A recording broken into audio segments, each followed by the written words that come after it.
રાજુભાઈ, જે સુખદ સમાધાનનો અંત આવ્યો છે, શું કહેશો? જય ભીમ, નમો બુદ્ધાય. હું રાજુ સોલંકી. આજથી 2 વર્ષ પહેલાં જે ગણેશ ગોંડલ અને સંજુ સોલંકીનો જે ઝઘડો હતો, એ ઝઘડામાં મેં 12 કલાક મથામણ કરી અને એફઆઈઆર દાખલ કરાવી.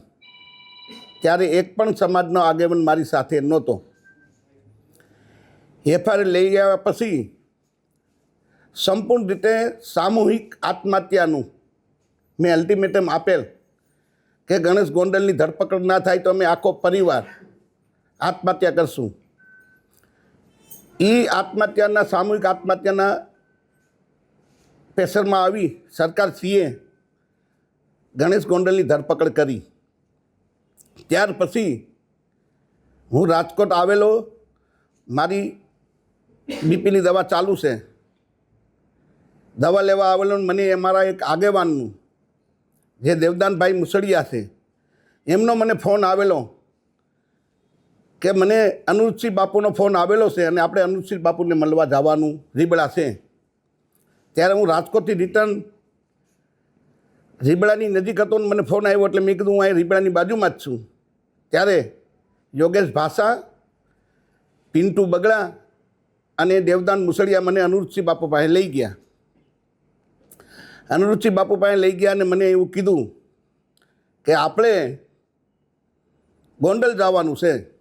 જેમ જયરાજસિંહ જાડેજા અને ગોંડલ ગણેશ રીબડા આવ્યા અને અમારી આબરૂ કાઢી, એમ આપણે જયરાજસિંહ બાપુની આબરૂ કાઢવા જવાની છે. તો મને થોડોક રોષ હતો કે મારા દીકરાનું અપહરણ કર્યું, મારા દીકરાને માર્યો. એના અનુસંધાનું એને વાતમાં આવી ગયું. લડાઈ ગોંડલ 20 રીબડાની હતી. આમાં દલિત સમાજને કાંઈ લેવા દેવા નહોતું, પણ દલિત સમાજને ક્યાંક ને ક્યાંક દલિત સમાજના 2-3 રાજકોટ જિલ્લાના આગેવાન, 2-3 જુનાગઢ જિલ્લાના આગેવાન આખા સમાજને ગેરમાર્ગે દોર્યો. મારો સમાજ નિર્દોષ છે, મારા સમાજનામાં ક્યાંય દોષ નથી. સમાજે મને મદદ કરી છે, એ બદલ સમાજનો હું આભારી છું. પણ સમાજના 2-4 આગેવાન જુનાગઢ જિલ્લાના ને 2-4 આગેવાન રાજકોટ જિલ્લાના જે સમાજને ગેરમાર્ગે દોર્યો છે, અને આખું મને સૂચના દેવામાં આવી કે આપણે ગોંડલ જવું છે. અમે ગોંડલ આવ્યા. ગોંડલ આવી અને અમે જયરાજસિંહ બાપુની આબરૂ કાઢી અને જેમ અનુજસિંહ બાપુએ કીધું પ્રમાણે મેં બોલ્યા એવું વર્તન કર્યું.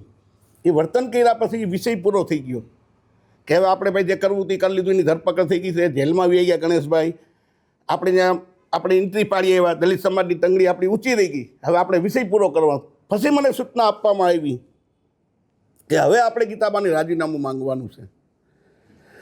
સમાજના આગેવાન દેવદાન મુસળિયા, આ ભાઈ યોગેશ ભાષા, એ મને સૂચના, અને દિનેશ પાત્ર અને રાજુ સખિયા, આ મને સૂચના આપતા ગયા કે હવે આપણે ગાંધીનગર જવાનું છે. 2 લાખ બાઇકની મેં ચેલેન્જ કરી અને સમાજે મને સહકારે આપ્યો.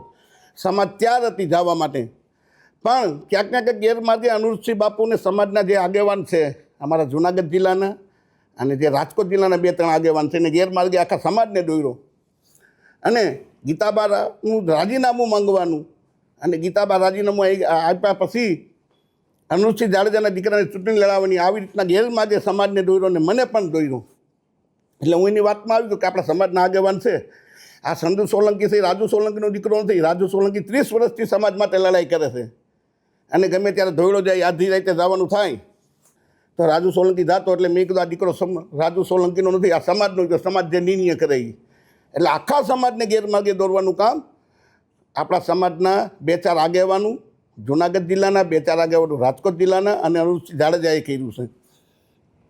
અને જ્યારે મારી પર ગુસ્સી ટોક થઈ, મારે સમાજને પૂછવું જોઈએ, 100% પૂછવું જોઈએ. આ સમાધાન કર્યું છે મેં, તો મારે સમાજને પૂછવું જોઈએ. પણ ક્યારે કે સમાજે મને મદદ કરી તો 100% મારે સમાજને પૂછવું જોઈએ. હું જ્યારે જેલમાં ગયો, મારા આખા પરિવારને જેલમાં નાખી દીધા. જેલમાં નાખ્યા પછી સમાજના સૌથી પહેલાં ધોરાજી તાલુકાના યોગેશ પાસે હાથ ઊંચા કરી કે મારે રાજુ સોલંકીને કાંઈ લેવા દેવા નહીં. બીજા નંબરે દેવદાન મુસળિયાએ ક્યાંક ને ક્યાંક સમાજ તો તૈયાર હતો. એક એવું મોટું આંદોલન થઈ રહ્યું હતું કે તમે ઊંડા કાનને ભૂલી જાવ, એવું મોટું જબરદસ્ત આંદોલન થાત તો રાજુ સોલંકી ક્યાંક ક્યાંક મોટો થાતનો સમાજના આગેવાનો કપાતા હતા, એટલે આંદોલન ના કર્યું. સમાજના લોકોને રોકવામાં આવ્યા કે આપણે આંદોલન નથી કરવું, આપણે કાંઈ નથી કરવું. રાજુ એના પાપે અંદર જેલમાં ગયો છે. મને મદદ ના કરી. મારી ઘરવાળી જાતિને આગેવાનોને પૂછતી કેટલા ભાઈ મારા ઘરવાળાને મારા દીકરાને તમે આખું ગુજરાત જાણે છે કે રાજુ સોલંકી ઉપર ને રાજુ સોલંકીના પરિવાર પર ખોટી ગુસ્સીટોક થઈ છે. આખો સમાજ જાણે છે. પણ ક્યાંક ને ક્યાંક સમાજના આગેવાનું વહીવટી તંત્રએ સેટિંગ કરીને અમને જેલમાં નાખવામાં આવ્યા. અને જેલમાં ગયા પછી સમાજના આગેવાનું જ અમારા જૂનાગઢ ડીવાયએસપીનું સન્માન કરવા હું કામે ગયા હતા ભાઈ તમે? કેમ કે આ જે જૂનાગઢના ડીવાયએસપી સાહેબ છે તમારા સંબંધી થાય છે? રાજુ સોલંકીને જેલમાં નાખ્યો એ બદલ સમાજના આગેવાનું જે આ કહેવાતા આગેવાનોનું હું નામ દઉં છું એ સન્માન કરો કે સાહેબ તમે બહુ સારું કર્યું, રાજુ સોલંકીને તમે જેલમાં નાખ્યું. તમે મને મદદ કરી હોત, મારા ઘરવાળાઓને 5 રૂપિયાની મદદ કરી હોત, 5 કિલો બાજરો નાખી હોત, તો મારે 100% સમાજના આગેવાનોને પૂછવું પડે કે તમે મને મદદ કરી છે, હું જેલમાં ગયો તો મને જેલમાંથી બહાર કાઢ્યો છે. અમે મારા પૈસા આવ્યા, પણ લડાઈ રીબડા વીસ ગોંડલની હતી અને સમાજને આખાને ગેરમાર્ગે દોર્યો છે. આ સમાજના આગેવાનું અને અનુજસિંહ બાપુનું કરેલું છે આ બધું.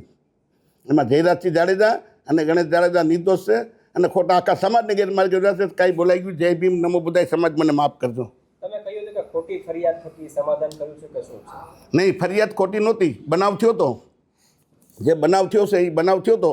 પણ એક રસ્તો કોઈ પણ ઝઘડાનું, કોઈ પણ ઝઘડો થાય તેનો રસ્તો એક સમાધાન છે. તો સમાધાન મને કોઈ પ્રેશરથી, કોઈ લાલચથી કે કોઈ દબાણથી મને કરે. રાજુ સખિયાનો એક ઓડિયો જોયો મેં હમણાં, વિડીયો. એમાં રાજુ સખિયા એમ કહીશ કે રાજુભાઈ સોલંકી 35 લાખ રૂપિયા ભાઈ અનુજસિંહ પાસેથી લેવા. તો જે તે સમયે જયરાજસિંહ બાપુ મારી બાજુમાં બેઠા છે. જે તે સમયે મને 2 કરોડ રૂપિયાની ઓફર હતી. તો હું 2 કરોડ લઉં કે 35 લાખ લઉં ભાઈ? પૈસા જ મારે જોતા હોય તો અનુજસિંહના 35 લાખ ના લો, જયરાજસિંહ બાપુના 2 કરોડ હું લઈ લઉં. આક્ષેપ કરવામાં આવ્યો છે કે મોટી રકમથી સમાજ 1 રૂપિયો લીધો નથી અને મારે પૈસાની જરૂરી નથી ભાઈ. સમાજ વિરોધમાં ગયો છે શું કે? નહીં, સમાજ વિરોધમાં નથી.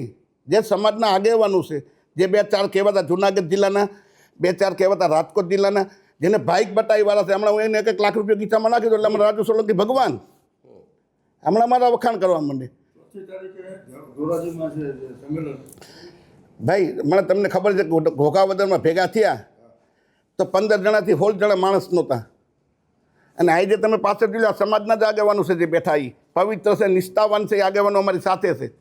પણ જેને ભાગ બટાઈવાળા છે, જેને પૈસા જોતા છે, જે આની પહેલાં તમને ખબર હોય તો દિનેશ પાટર ઉપર જે કંઈ બનાવ થયો હતો અને દિનેશ પાટર રોતો હતો, એ વિડીયો તમને મેં જો બતાવ્યો હમણાં, એનો રોતો જ્યારે એ મને વાવડેવા મિલા છે કે એ સુરત મિટિંગ થઈ હતી અને સુરતથી કોઈ ચોક્કસ આગેવાનું પાસેથી પૈસા લાવીને આવવાના હતા. એટલે આવા એના ધંધા છે. સમાજને હાથ જોડીને વિનંતી છે કે આવા આગેવાનોને વાતોમાં ના આવતા.